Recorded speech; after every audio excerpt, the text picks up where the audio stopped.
Hello, everyone. So, in this episode, we have Leo. What are we talking about today? We've got Leo, who's brilliant, and we are talking about Nei Gong, which is Nei Gong. possibly the core practice at the base of our system. Yeah, spelled Anyway, Nei Gong, for those of you that struggling to spell it. Just remember like REI, but NEI. There we go. what's REI? It's a Recreational Equipment Incorporated in America. It's for all the Americans. It's a place to get nice hiking boots and tents. Beautiful. I learned something already. Yeah. Okay, so Leo is going to introduce us to this beautiful practice, and he's a very, very knowledgeable man on the subject and much more. And he's going to explain very fine details as well as generic ideas about it. And We zoom out, we zoom in. It's good. Exactly, in a very beautiful way, and it's a lovely conversation. And we'll talk mostly about like how it is like a good intermediary between energetic, physical, and spiritual cultivation. It's really a bridge practice, I find, compared to other parts of the system that we study, and all encompassing in that way. Right. It's also one of the primary practices, I think, that we all started with, that brought us in, that the rest of our work revolves around. It's the building of chi is a big part of it. It's kind of central to the work that we're doing in Bali. So we talk a lot about building chi, compressing chi, using that chi to open the channels, what we're actually doing with it, and how we do that. And how this makes you more healthy and useful to others. That's nice. Nice to be useful. That's very nice. And how it helps you preparing your body as if it was a temple to host the divine. So, right, it's similar to some yogic traditions. You're really cleaning the body, opening the body, preparing the body. Yeah, but as opposed to yoga, it's better because that's what that's the difference. We're doing it, so it's better. Yeah. And yeah, I mean, plenty of other subjects, right? Zifagong, that's a fun one. That's a hot one. We talk about what is Zifagong. It's a process that gets started through Nei Gong, clearing things out. Spontaneous movements that clear things out. Provides entertaining process. Yes, exactly. And and then much more, which we are not necessarily going to list now. You will have to find out, right? Excellent. Absolutely. And so we can start the episode. Yeah. Right? I'm Dan Etmacher. I'm Girolamo Marri. And this is Alchemy on the Island. You're doing it on purpose. I'm doing it to mess with you. Yeah. Yeah.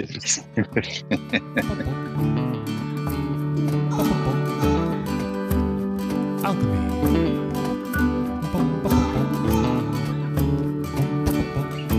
On the island.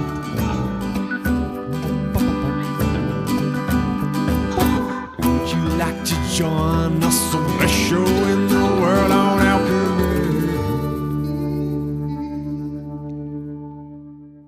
Okay, so Leo. Let's start off by introducing yourself a little bit of who you are, a little bit of your background, especially kind of maybe what you were up to before Nei Gong and what got you into this Nei Gong scene in kind of the pithy way as possible here.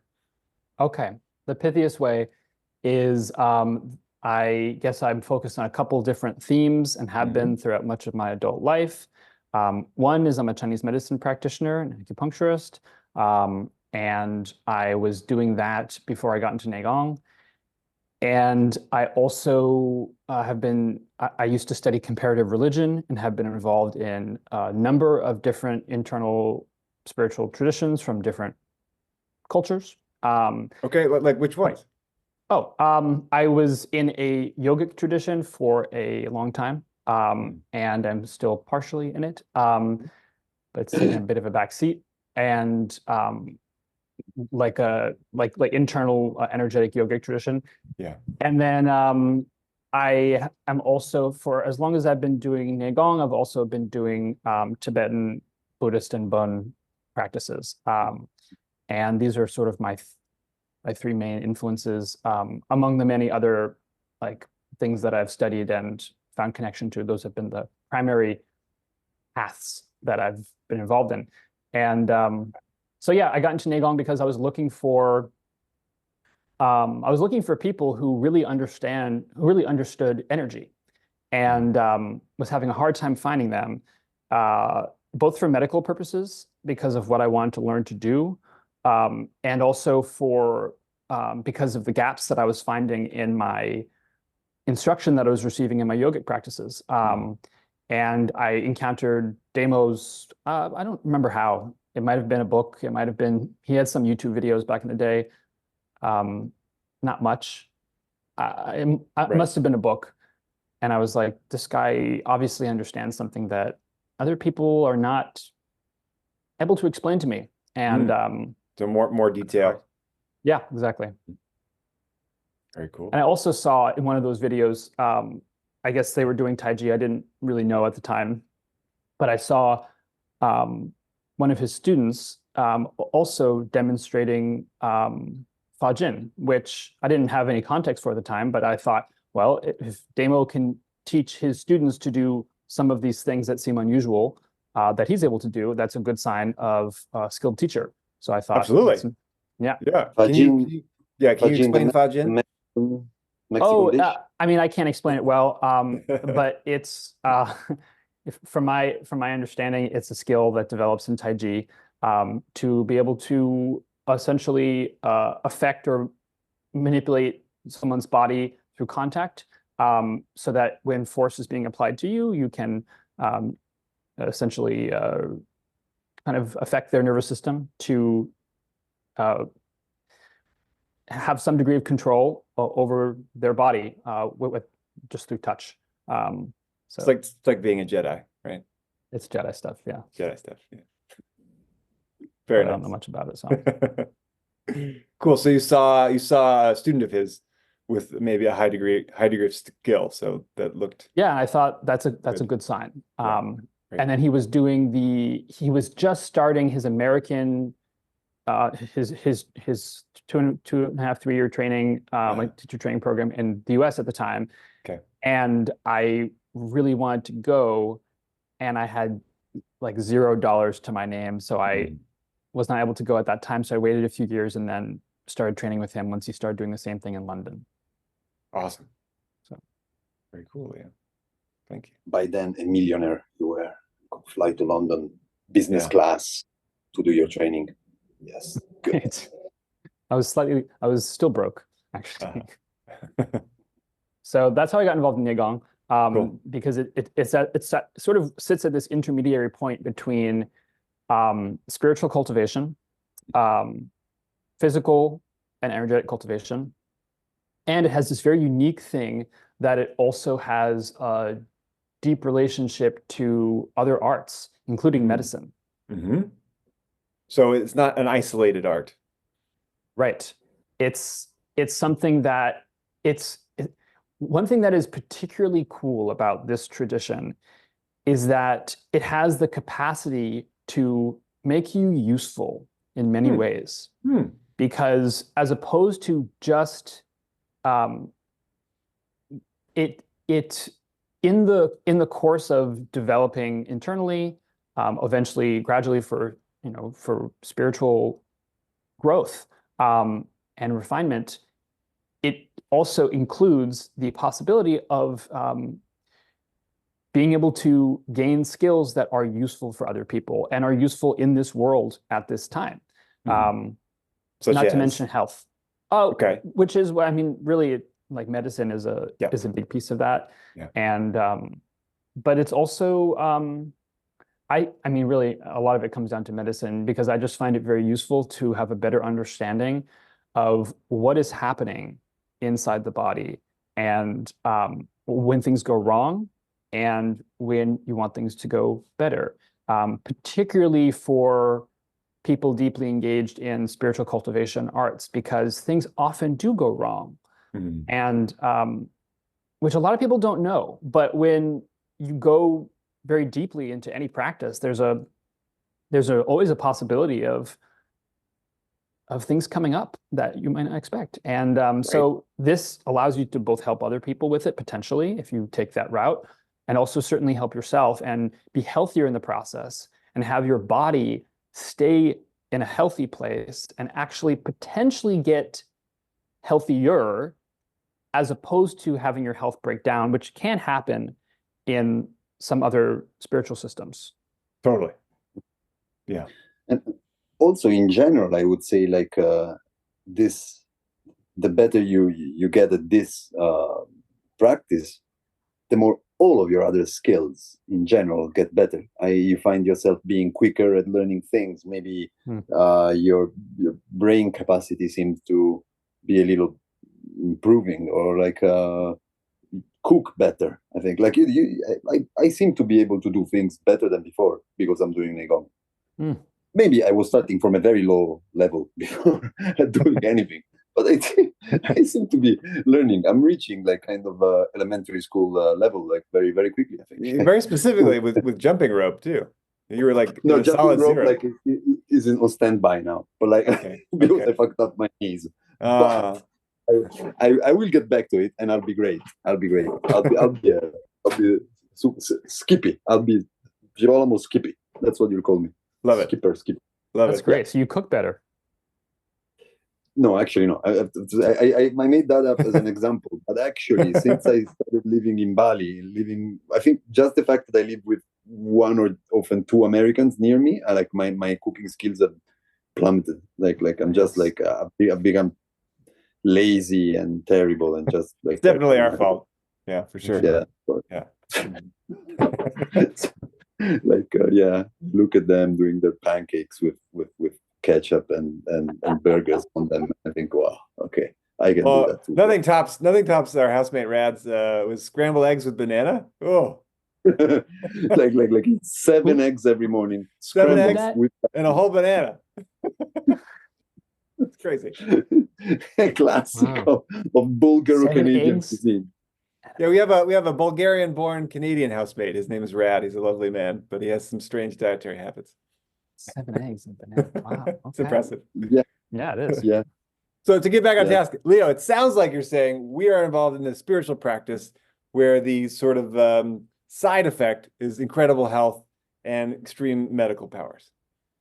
It's a spiritual practice that can be very humbling at times, and also if we succeed with it, can result in an increase in health and sometimes some skills that might be able to benefit other people. Great. That's what I would say. So we're becoming superhuman. That's the idea. And what is it? Hey, what is Nei Gong? Nei Gong. Well, then, do you want to bring Gimo? Do you want to bring your mom back into this? Should we bring your mom back? We recorded this one time, and we brought his mom in, so I thought we might as well invite her. Well, Yes, yeah, I mean, yeah. So because she was great at her job. Like she really made you like she asked the right question. So let's take my mom, who's Maria Elena, and she doesn't know shit about Nei Gong or all these things. She's a little skeptical. She's a very intelligent woman who's not so versed in the Eastern philosophies and stuff. And she would really like to know what her son is doing on this island without feeling embarrassed to tell about it to her friends when they're talking about it. That's an important point. Right. Well, that's so, interesting. and she says, like, she's learned that you're a very handsome and well-informed man on the subject. So she wants to know from you, Leo. She's leaning in. I don't know if I can guarantee any lack of embarrassment, but Nei Gong, very simply. So the term Nei Gong, the term means internal work or internal skill, and basically it's a term for a traditional, largely Taoist, but there are other traditions that also have Nei Gong traditions, like Buddhist traditions, system of physical, energetic, and spiritual development or cultivation that is designed to increase the efficient functioning of the body, the energy, and the mind, which, through doing so, eventually allows us to align with and connect more deeply to something higher, something deeper. Okay. Maria Elena, is she following? She's totally following. She's asking like so Nei Gong means internal skill in what language? And I told her Chinese. And she was like, okay. Yeah, this is largely, I mean, Nei Gong exists in many different places in the world, and they have their variations, but it is, in my understanding, it's basically a Chinese system in origin. Certainly what we're doing is,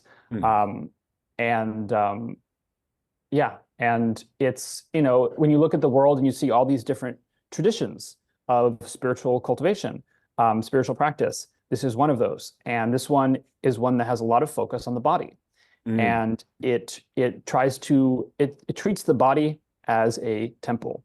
And we want to make this body as a temple a fit home for our deeper nature, or for the divine, or whatever, however you want to talk about it. And to do so, we change the body, we work it, we transform it from the inside out, and we clean it. We clean it, we build it, we shape it. And in doing so, we also are shaping the mind. We are cleaning the mind. We are making the mind and the body more harmoniously interact. And then there's this whole thing called qi, which is a topic that we could get into, but that's a huge part of it. It is a big part of what we are working with when we talk about the internal part. When we talk about internal work, internal skill, it is about using this qi, which Damo has such a great definition of as he calls it like the fluid of the mind. It's like the intermediary between the body and the mind. Right. And it's like a substance that we can actually build. Right. Yeah. Okay. So we're building internal skill. We're learning how to work and build with qi. We're opening the body. We're cleansing the body. We're making it a more inviting temple for spirit, for soul to reside. Sounds similar to some yogic traditions. What's your understanding of the differences? The differences between yogic traditions. Yes, I do think it's very similar. And I think there's very interesting historical relationships. Yes, there is. Which is a fascinating subject in and of itself, that I also would like to learn more about. But it's really interesting. But the differences are the two systems use the body in different ways. We're also trying to do different things with the energetic system. As far as I can see, some of the goals are very similar. As far as I can see. Sure. However, the ways of using the body are different. For example, Nei Gong has a big focus on, there's this big focus on, really you could say, compression and consolidation, as a way that we both build this substance of qi to higher and higher levels, and also as we build it, it helps us to open. And as far as I understand, it's not quite the same in the yogic traditions. Certainly not in what I've learned. So there's this kind of unique thing about Nei Gong, which is the building, like lots and lots of building of qi and storing of it. And this is where we get into the subject of the dantian, which is a thing that a term that people may have heard reference to, maybe not, but it's an energetic center that we use a lot in the practice, that we build. Like it has to be built. Right. It's like, and then we use it, which we could talk about, but that's one difference, is there's a dantian that we use, build, manipulate. We're building a lot of qi, and there's just different mechanics.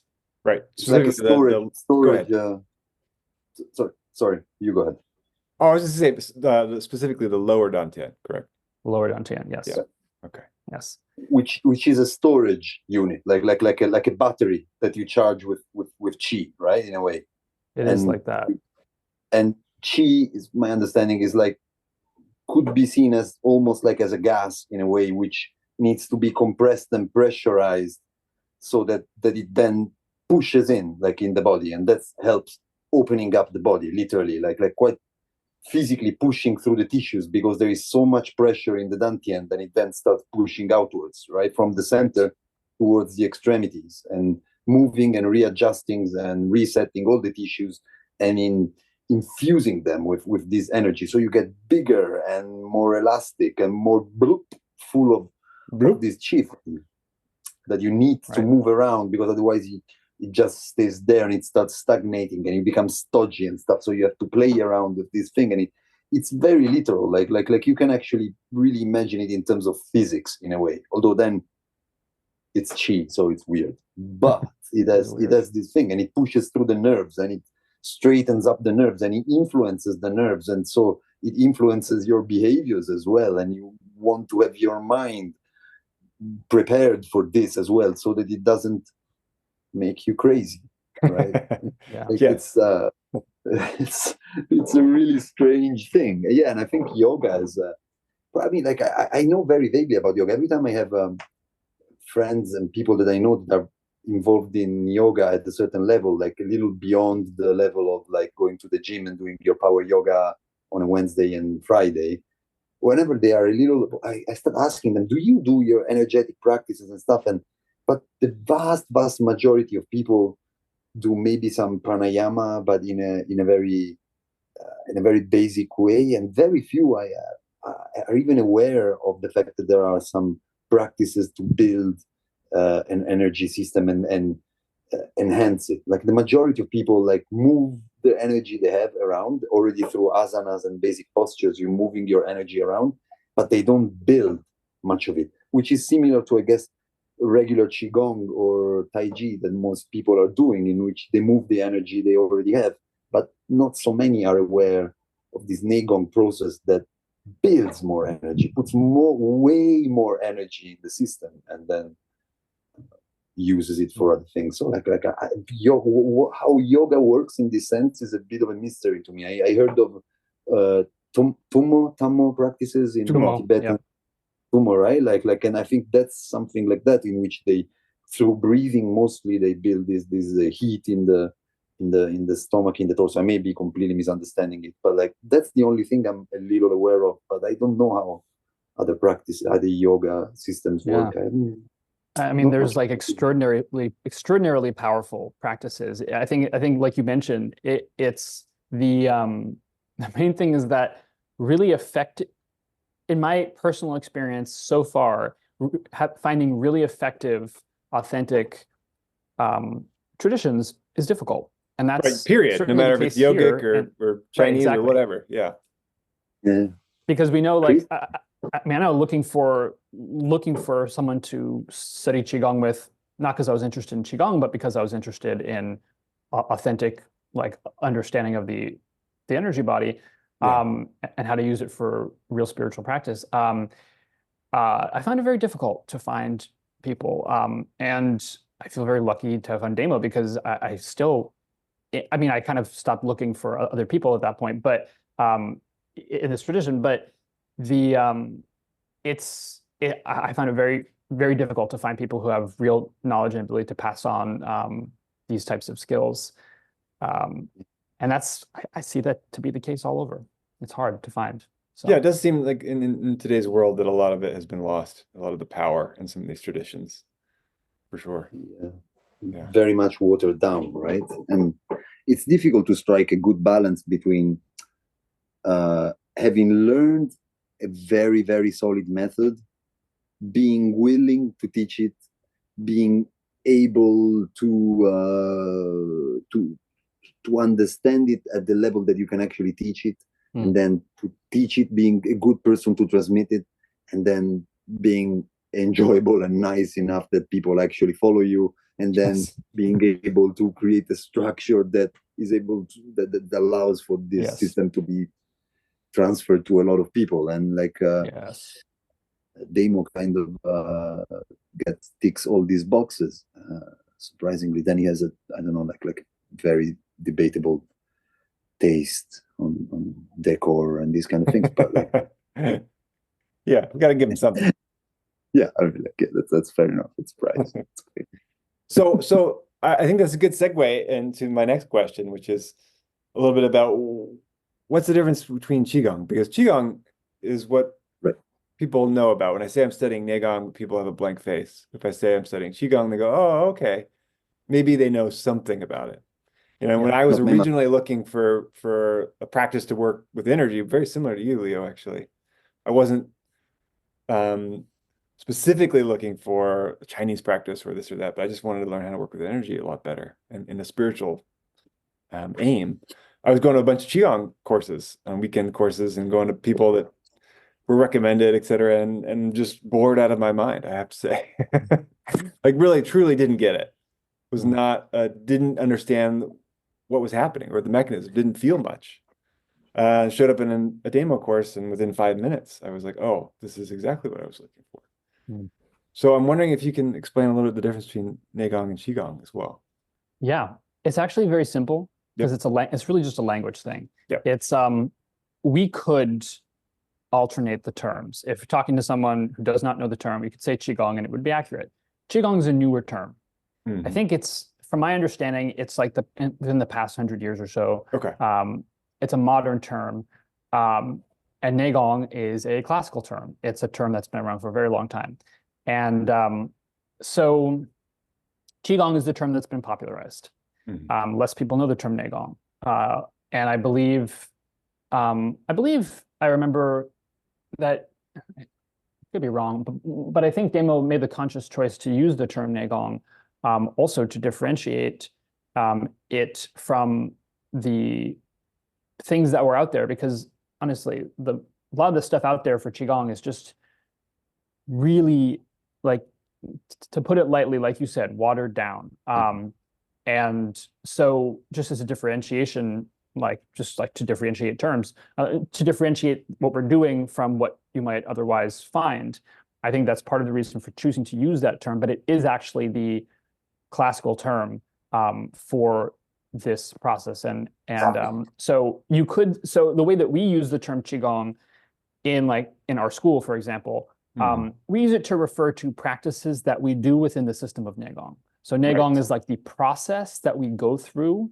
Yep. And Qigong, and we have Qigong practices that we do within that process. That's how we use it. Because Qigong is like skill with Qi, the translation, right? Mastery of Qi, skill with Qi. Yeah. So when people talk about Qigong, like, we're doing Qigong. Right. And but you could be doing Qigong and not necessarily going through the Nei Gong process. Aha. So I like that definition a lot. It's like the larger process of the sort of the path that it takes you on versus specific exercise sets or something. Yeah, right. I think that's one of the purposes of using the term, is to also describe how really these terms are, Demo talks about this a lot. He's like, really, these terms are describing the state of completion. When we to have Nei Gong, it means to have internal skill, means like you're really far along. And to have Qigong means you're really far along. So we're working at these things, just like in Taiji, it's like a very grandiose name for a practice. We're aiming for these very, very grandiose goals that the terms are describing. But where is I going with this? Just that I forget. Well, I think that's helpful to understand, right? I think you were really right. I think spot on, I would say. Yeah. How far along are you, Gimo? Do you know how far along you are? 80%, 85%? I think I just paid my first membership fee or something like that. Toe in the door. I'm totally. I have newbie tattooed on my forehead, I think, for the moment.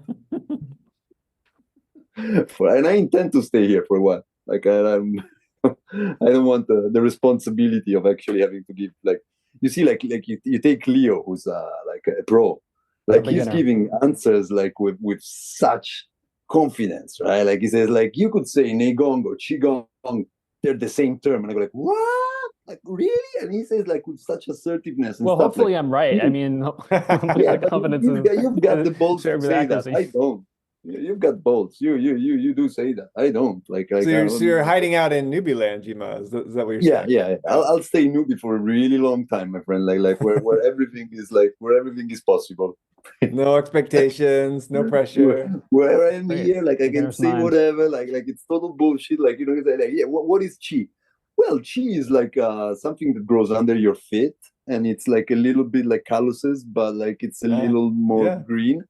And people could say like, well, he's a newbie, he doesn't know better. Like, I'm fine, like I'm sticking here, low It's a expectation. nice That's my place to stay. It's a nice place. Yeah, lovely. Well, I do like your answer a lot, Leo. That is sort of my understanding and may put in a more eloquent way. But I appreciate the Mine definitions. too. Mine too. Like, yeah, I would have said the same. I think for Thank you, people to David. understand what we're doing, it's Mhm. like when we're doing these things, there is a distinct transformational process that Yep. the term Nei Gong describes. And it is a long Semi-linear, but not process. entirely. Exactly. Like all systems, Mhm. really like anything. I mean, certainly all transformational and spiritual systems, there is a linear description. Like there is a sort of, like you said, semi-linear description of how it can unfold, but actually it unfolds differently for everybody. Right. And also, it's certain things don't happen usually until other things happen. Yeah. So so I think when talking about this, what we have in our heads because of how we've been educated and what we've been doing, that I would like to get across is Yep. just that there is this, and I don't know how much to really describe the process itself, how much we should talk about that, but there is a very complex, actually, super complex and super distinct process that we are trying to take ourselves through to get from point A to point B to somewhere far away from point B. And like we have distinct goals we're aiming toward, and then we have later goals we're aiming toward, and then we have other goals that are even like way out there, not even necessarily super clear how even to understand. But and that some of these points along the way, my understanding is that there are physical transformations that are you can palpate, you can physically check, right? There's you can't just say, hey, I'm here, right? Okay, great. But there's actual verifiable changes happening in your physical form. That's a great point. Yeah. That's a great point. Yeah, that's one of the really cool things about this system is, yes, we're changing our physical body. And I mean, you see it. Some of these things, some of these things, you could take the view that they're not particularly remarkable if you see them, because if you watch someone go through process of bodybuilding, you see their body change in massive ways, right? Like even more massive. But if you know just some basic things to look for about like the expansion of the skeleton and the changes in like the shape of people's bodies and the way the fluidity of internal movement that happens, we see this happening in our classmates and ourselves over the years, and those are very obvious. And then there's also, there's very distinct physical changes that take place that can be palpated and can be observed. There's also very distinct things that happen inside of us that are like strongly experiential and unavoidable. By unavoidable, I mean like you can't not notice them when they happen. Yeah. Not too subtle. Not subtle, right? They're strong. And so that's another thing that I think is good to talk about is how strong why is it good to talk about? I think it's good to talk about because A, it's cool. B, it's good to know it's possible. And it helps to take us from like vague, like, oh, we're working with energy in a very subjective, vague way to we're working with energy in a way that is physically changing us and is so strong that we cannot be making an error with the fact that it's occurring. It's so clear. It's obvious. So it's obvious. That's useful because that's something that, especially in the realm of like popular Qigong, where there's a lot of visualization. Personally, I don't want to knock visualization, but there's a lot of imagination, a lot of imagining things happening energetically, and where that's sort of then considered to be that's what you do to create an energetic effect. Right. Whereas that is not the case with what we're doing. In fact, we're not imagining or visualizing anything. We're setting up mechanics in the body and qualities in the mind, having those two things interact until certain processes kick off in the body strongly enough that they eventually start changing and moving the body almost beyond our control at times. Right. I mean, we can And stop. We can stop it if we we want can stop to. it, of course. It is within our control. Sure, but But we can it's- allow it to happen. Right. It's a force. It's like forces arise that become very obvious and then become useful for us. Mhm. And we can also control them, but they are forces. Right. And And- I love, go ahead, Gimo. Oh, no, so if you love it, like you want to say, like what were you loving? No, go ahead. Okay. Well, no, I was just saying that, like, I think it's interesting going back to what you were saying about the bodybuilding, for example, creating very obvious changes. There is a difference that has to be noted. Like, you see a change in the body of a bodybuilder, and it's very evident. It's somehow a relatively external change, right? Like, it's something that is visible in the external because it's created in the external. You're changing the muscles, right? Like, you're changing layers that are quite out in the body. Changes that happen through Nei Gong may be a little bit less visible to people who are not trained to look for them, but they are coming from really deep within, like something that is very, very, very deep inside the body is changing with such a strength that it affects all the entire body, all the way up and out to the outer layers, and that's it's a more radical change inside. Like the things that happen inside are huge compared to what happens when you're building muscle. Like, I'm guessing because I don't have a lot of muscle, so but like that's my understanding. It's a beautiful Absolutely. description. Yeah, I think, one of the reasons I really appreciate this about this practice is because it's honest, right? Like, there's so many traditions that do use visualization or focus on transformation of the mind, which you can't palpate so easily. So in this tradition, it's like the changes you go through can be verified or not.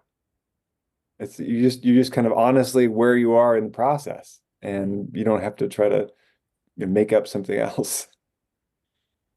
Right. Right. Which I And really part of the like. reason that, yeah, I mean, I like that too. And I'm just reflecting on what you're saying and thinking about, like, what about all the things that happen in the mind? Like, how do we verify Sure. those? But Mhm. but actually, as I think about that, one thing that this system does is that it really makes you realize how everything that happens in the mind also happens in the body. Mhm. And what happens from doing these types of practices is the effect on the body from the mind gets so much stronger. But we Meaning increase it. Yeah. we increase it, right? Because chi, the more chi we have, the more what is happening in the mind gets directly translated into the body. So what that means is that then we do have ways of telling what's happening in the mind by examining the body. Right. And that's pretty cool to experience, even because then, like you said, it's honest. You can take a look at your own internal experience of your body, and you can find out things about yourself Right. that otherwise you might be able to hide from. Or hide from others, hide from you. Yeah. And so it lets you really encounter yourself quite profoundly. Which might be a reason that some people aren't interested in this practice too, because because you really do encounter yourself in big ways. Definitely. And what's going on. Yeah, you have to spend a lot of time with yourself. You have to try to agree with yourself and like accept yourself and be your best friend. And sometimes you're just there and you think, oh my God, I'm such ugly company. I don't want to be here. Right? Like, and then instead, like, as soon as you're caught in this game seriously, because at first, of course, like you do it, like when you're practicing formally, let's say, like you're doing your exercises and things, then you're doing this encounter with yourself. But then, you go somewhere else, you go to the bar, or you go back to your regular life, you go to your friends, and you forget about this. This is the beginning. But when you're actually caught into this and you're starting practicing seriously for a while, and quite a substantial amount of time, then it's the whole of your day you have this, but it's very difficult to get separated from this attitude of noticing how you are, who you are, what you're doing, and why is this happening, and all of that. You're in this constant self-analysis, which is not clearly only rational, it's just physical. You realize, like, if you, oh my God, I'm feeling this in my body in this moment, this is happening here, I've done this because I've done that. You know, it's constant. Like, you're really noticing it a lot. And fortunately, I'd say the more you notice it, the better it gets normally. It's sort of like it smoothens out, like, and you start tolerating yourself much more, and you get more and more towards that state, which is that of being happy with yourself, in the sense that you can really be left, as Demo says, like, you can be left alone in a room, just sitting without anything to do, and you have a smile on your face because you think, it's very comfortable, as opposed to being bored or being totally anxious because thoughts arrive in your head about what you have to do or not have to do, and uncomfortable because you cannot sit comfortably and all of that. Like you start feeling happy with yourself. It happens.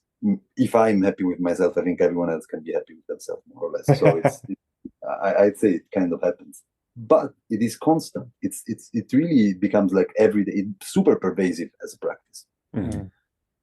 You know what you're making me think of, Gimo, is how, like, I think to also make these practices more understandable for people, something that I have in my head that I find helpful is seeing, so you're talking about like how it shapes the mind, right? And how we, and like and part of, I think, part of how we get that stuff, those effects you're talking about, is because we're also receiving instruction on how to be with ourselves, how to relate to experience, et cetera. So there's like, I think it's helpful to think about really these three layers of physical, energetic, and mental, and how, like, mind, energy, and body, and how it's a really beautiful thing to have a system where we can cultivate all three.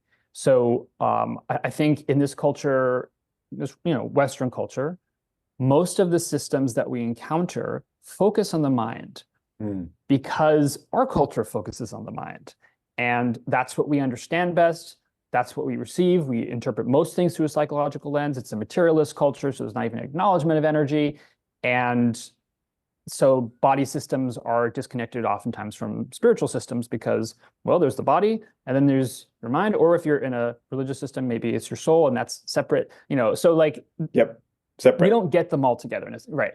And so it's a beautiful thing to be working with the mind to come to accept ourselves more, to accept everything, to come to a place of neutrality, to come to like all the beautiful qualities of mind that I think many of us or most of us seek to embody.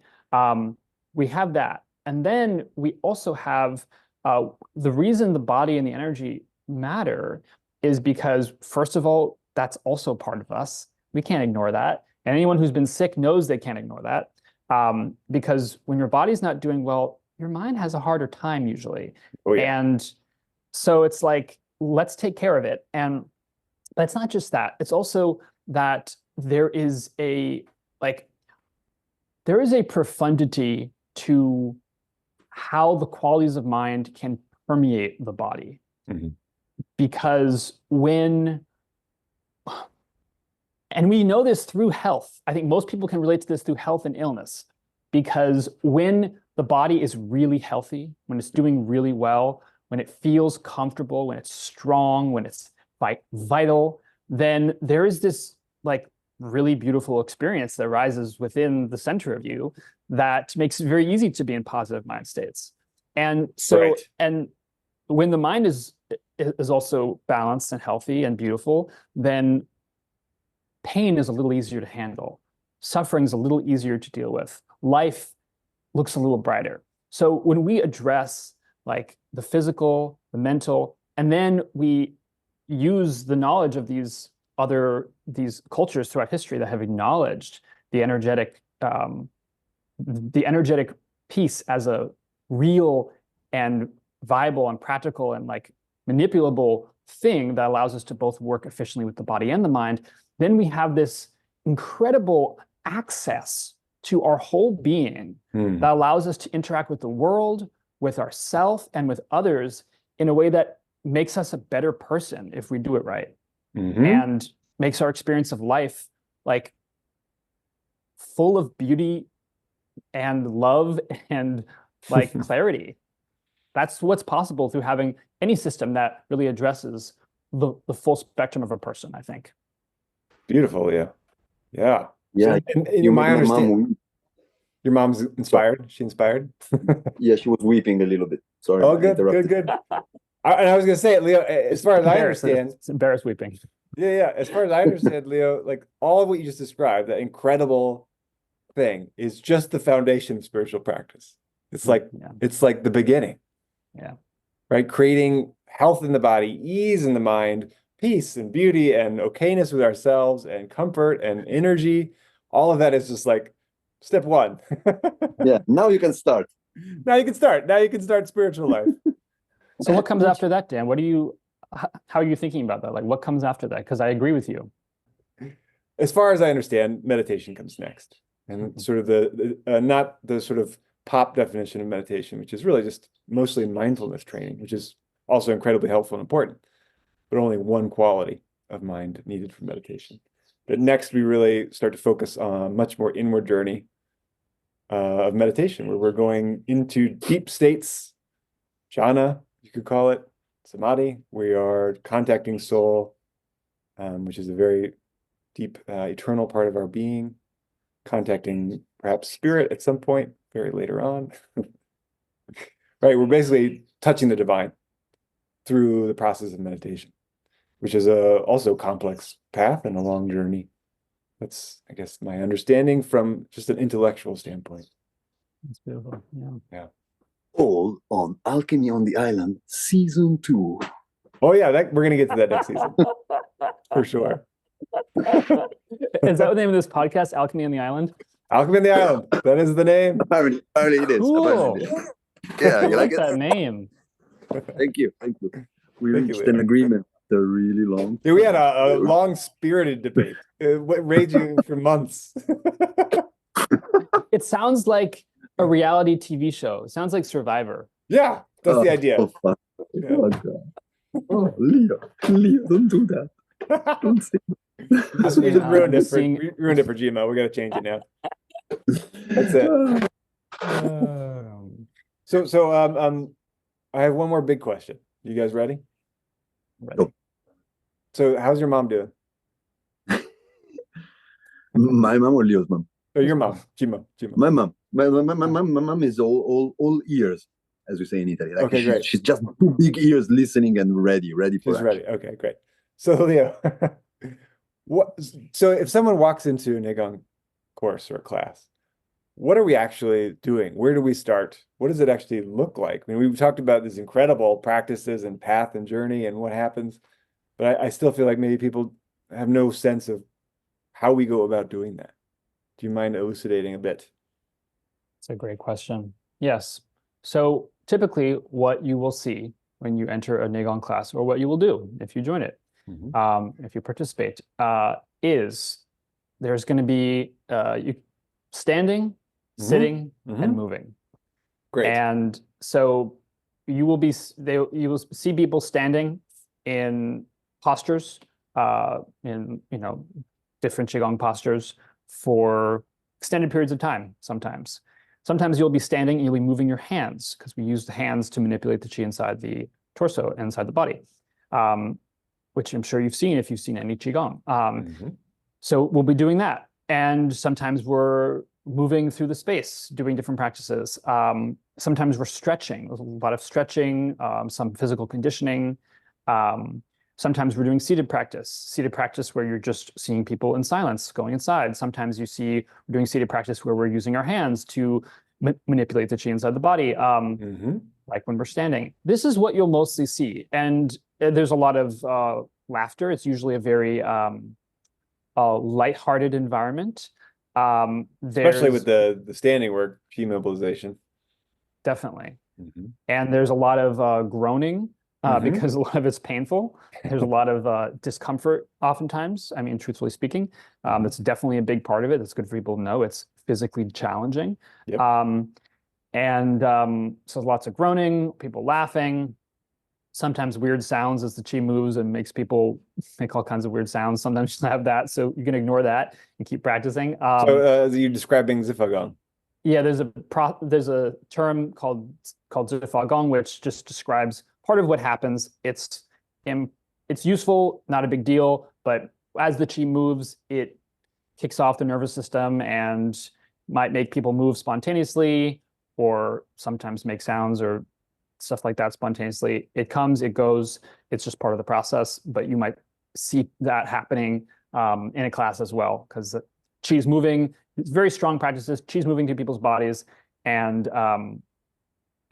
sometimes they might twitch or fall to the ground or something like that. Right. Chi moves in different ways to open people up, clear things out. That's a great way of putting it. Yeah.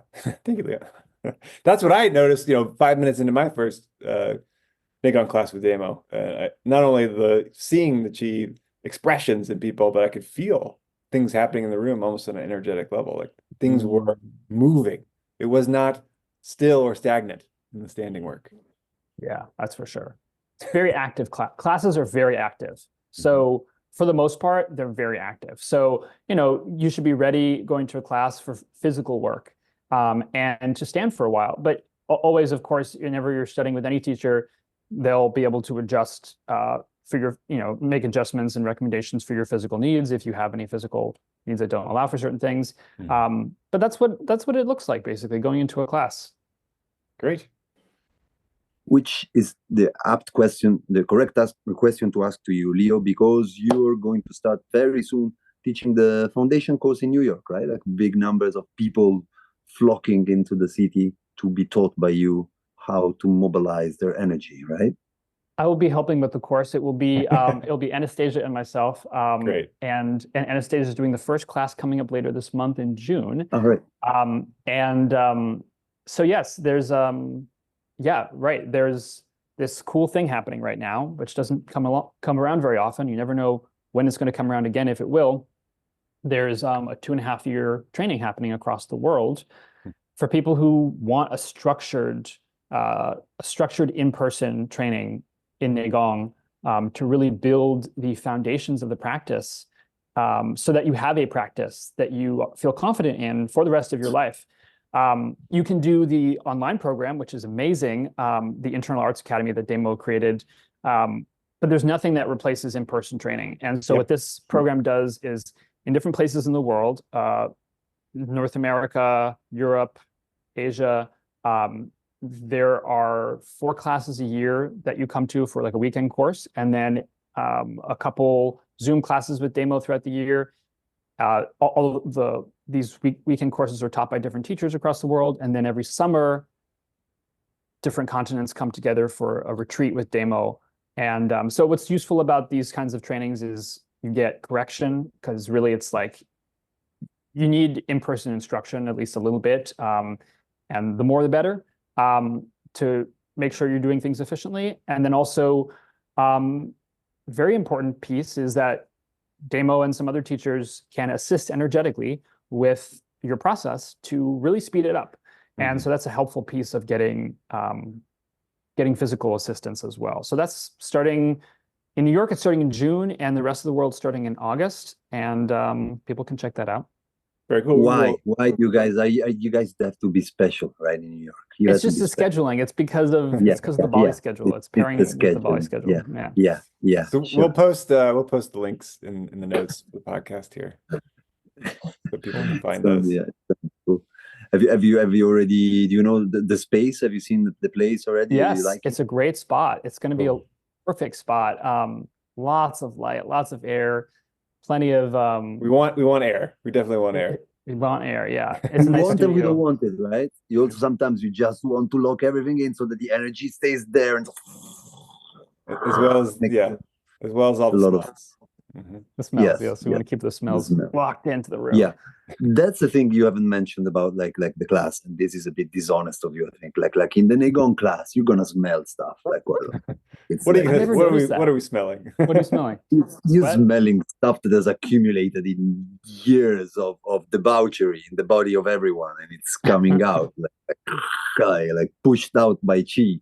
with chi, and like you smell like the weed that you smoked when you were 14, the different weed you smoked when you were 16, and all of the rest, like everything you smell it all.